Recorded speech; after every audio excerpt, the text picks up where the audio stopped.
la fin du 19e siècle, en Russie, le tsar Nicolas III doit faire face à une grave crise économique avec chute du rouble, inflation, problème du logement et problème des émigrés.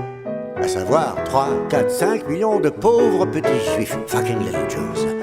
Et ne sachant que faire de tous ces émigrés, le tsar Nicolas III réunit le grand conseil des sages de Chelm et au bout de 7 jours et 7 nuits de réflexion, il a... Au bout de 7 jours et 7...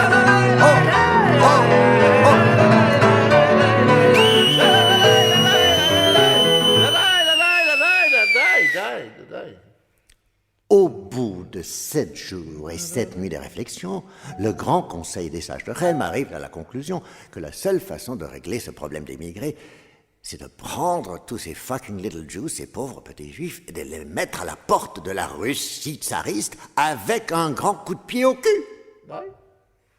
Alors, pour tous les banquiers juifs qui pullulaient dans ces régions à cette époque-là, ce n'était pas un problème de partir là où bon leur semblait à bord des charters du club Méditerranov. Mais pour tous ces pauvres petits juifs, ces fucking little Jews, 3, 4, 5 millions d'entre eux, c'était un problème de partir là où personne, absolument personne ne voulait vraiment d'eux avec ou sans papier. Et parmi tous ces pauvres petits juifs, il y avait un poète qui s'appelait Aaron Lutzki. À l'époque, les poètes étaient encore pauvres. Et lui, Aaron Lutzki, il descend de sa Moldavie natale et déambulant tout le long du chemin, réfléchissant sur le triste sort du peuple juif, au bout de 7 jours et 7 nuits de marche forcenée, il arrive au port de la mer Noire, à Odesse. Odessa en français.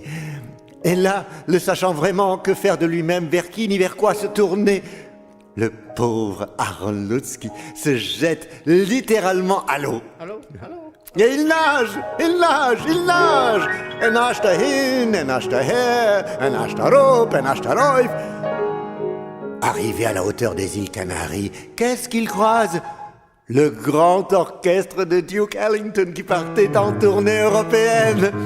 Or, dans sa jeunesse, le Duke avait fréquenté un Milchic Delicatessen on 2nd Avenue, New York City, USA, semblable à Goldenberg's et la rue des Rosiers, et il parlait donc couramment le yiddish. Voyant Aaron Lutzki patauger en plein milieu de l'océan, le Duke lui dit, dans son meilleur yiddish avec l'accent de Varsovie, s'il vous plaît, « What you doing there, boy? »« Qu'est-ce que tu fous là, mon vieux? » Aaron Lutzki lui répond, « Ich weiß allein nicht was. » Je ne sais pas moi-même. Alors le Duke lui dit encore, mais cette fois-ci avec l'accent de Vilna, en Lituanie, « Why don't you come along with us, man, on our European tour? » Pourquoi ne nous accompagnerais-tu pas dans notre prochaine tournée européenne?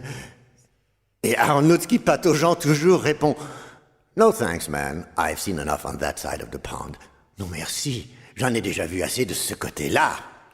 Et il continue de nager, Aaron Lutzki, il continue de nager, il nage, il nage, il nage, il nage dahin, il nage daher, il nage darauf, il nage darauf.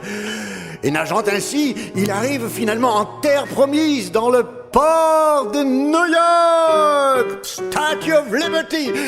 Et là, il débarque, il s'ébroue, et une fois sur le quai, qu'est-ce qu'il entend? Qu'est-ce qu'il voit? Qu'est-ce qu'il entend? Qu'est-ce qu'il voit?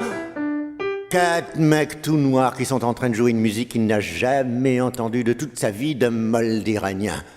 Souvenez-vous qu'Aaron Lutzki est un grand poète yiddish dans la tradition du Pletzel. Très vite, il sort son calepin mouillé, il tend une oreille, même deux, il prend des notes de droite à gauche, s'agissant du yiddish, et c'est ainsi, ladies and gents, Katschkesenkens, c'est ainsi qu'est née la première chanson yiddish sur le jazz.